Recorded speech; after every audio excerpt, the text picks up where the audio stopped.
আজ আমি বানাচ্ছি এয়ার ফ্রায়ারে বেসনের পকোড়া। তার জন্যে বেসন গুলে ওর মধ্যে একটু বাঁধাকপি, কাঁচা লঙ্কা কুচি দিয়ে একটু নুন, একটু লঙ্কা গুঁড়ো, একটু হলুদ দিয়ে ভালো করে মিশিয়ে নিয়েছি।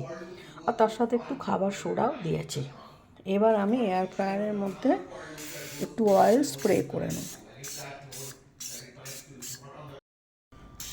অয়েল স্প্রে করা হয়ে গেছে।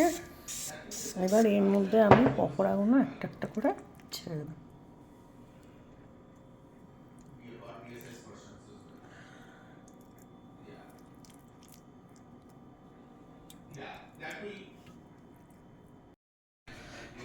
সব পকোড়াগুলো দেওয়া হয়ে গেছে। এবার আমি এটাকে এয়ার ফ্রায়ারে ফ্রাই করতে দেবো। প্রথমে স্টার্ট অপশানটা টিপব, তারপর এখানে ফ্রাই একটা অপশান আছে, এখানে টিপে স্টার্ট দিলেই শুরু হয়ে যাবে ফ্রাইং।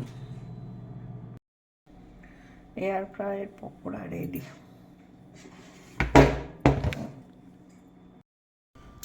অয়েল স্প্রে করা হয়ে গেছে। এবার এর মধ্যে আমি পকোড়াগুলো একটা একটা করে ছেড়ে দেব।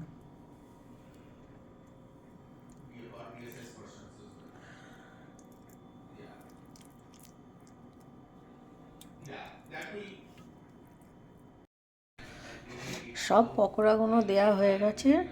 এবার আমি এটাকে এয়ার ফ্রায়ারে ফ্রাই করতে দেবো। প্রথমে স্টার্ট অপশানটা টিপব, তারপর এখানে ফ্রাই একটা অপশান আছে, এখানে টিপে স্টার্ট দিলেই শুরু হয়ে যাবে ফ্রাইং। এয়ার ফ্রাইয়ের পকোড়া রেডি।